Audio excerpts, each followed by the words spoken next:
आइए सुनते हैं हरितालिका तीज व्रत की कथा।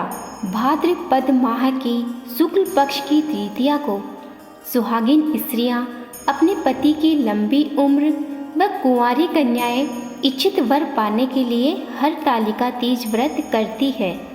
माता पार्वती जी ने सर्वप्रथम यह व्रत भगवान शिव को पाने के लिए किया था।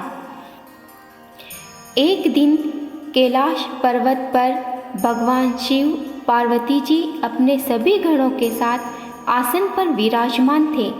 तब पार्वती के मन में एक बात आई और शिव जी से कहा, हे प्रभु, मैं बहुत सौभाग्यशाली हूँ जो मैंने आपको अपने पति के रूप में पाया है। आप अंतर्यामी हो, क्या आप मुझे बता सकते हो कि मैंने ऐसे कौन से पुण्य किए हैं जिससे आप मुझे वर रूप में मिले हो। पार्वती जी की बात सुनकर शिव जी बोले, हे पार्वती, आपने बहुत ही उत्तम पुण्य किए हैं। यह बहुत ही गुप्त बात है। पिछले जन्म में आप हिमांचल राजा के यहाँ पुत्री रूप में पैदा हुई थी। आपने बचपन से ही मेरी आराधना करना शुरू कर दिया था। मुझे पाने हेतु कठोर तप किया था। ग्रीष्म ऋतु में चट्टानों पर आसन लगाकर, वर्षा ऋतु में पानी में रहकर, शीत ऋतु में बर्फ पर रहकर, बसंत ऋतु में घने जंगलों में रहकर कठोर तप किया। इतना करने पर भी जब मेरे दर्शन नहीं हुए तो केवल सूखे पत्ते खाकर अपने शरीर को दुर्बल कर दिया। ऐसी तपस्या में आपको देखकर आपके पिताजी चिंतित हो गए और आपके विवाह की चिंता करने लगे।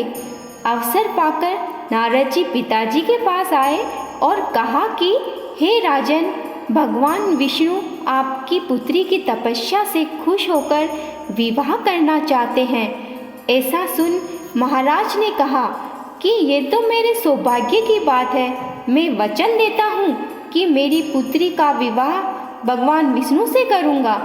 जब आपको यह बात पता चली तो आप अपनी सहेली के पास गई और अपने दुख को व्यक्त किया।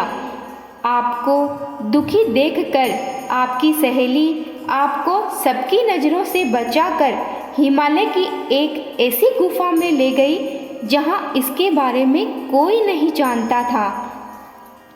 उधर महाराज आपको ढूंढते हुए विलाप करने लगे कि मैंने भगवान विष्णु जी को अपनी पुत्री से विवाह करने का वचन दिया, अब कैसे पूरा होगा। महाराज अपने सैनिकों को साथ लेकर जंगल जंगल ढूंढने लगे और कहने लगे, कहीं ऐसा न हो कि मेरी बेटी को कोई जानवर या राक्षस मारकर खा गया हो। उस समय आप अपनी सहेली के साथ मेरी गहन पूजा कर रही थी।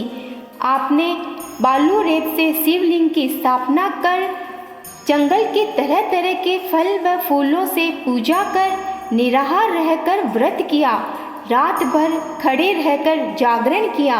आपका प्रेम व आपकी कठोर तपस्या से खुश होकर मैंने आपको दर्शन देकर कहा, आप अपनी मन की इच्छा मुझे बताइए। तब आपने मुझे अपने पति रूप में पाने की इच्छा व्यक्त की। मैंने आपको यह वरदान दे दिया। आपको ढूंढते ढूंढते महाराज गुफा के निकट नदी तट पर आ पहुँचे। उसी समय आप शिवलिंग का विसर्जन करने नदी तट पर गई। तब आपके पिताजी आपको देखकर बहुत खुश हुए और आपको गले से लगाकर विलाप करने लगे और कहने लगे कि तुम इतने भयंकर जंगल में कैसे आ गई जहाँ तुम्हारे प्राण संकट में पड़ सकते थे। तब आपने पिताजी को सारी बात बताई। आपके पिताजी ने कहा, मैं तुम्हारा विवाह भगवान विष्णु से नहीं करूँगा, अपना वचन वापस लेता हूँ।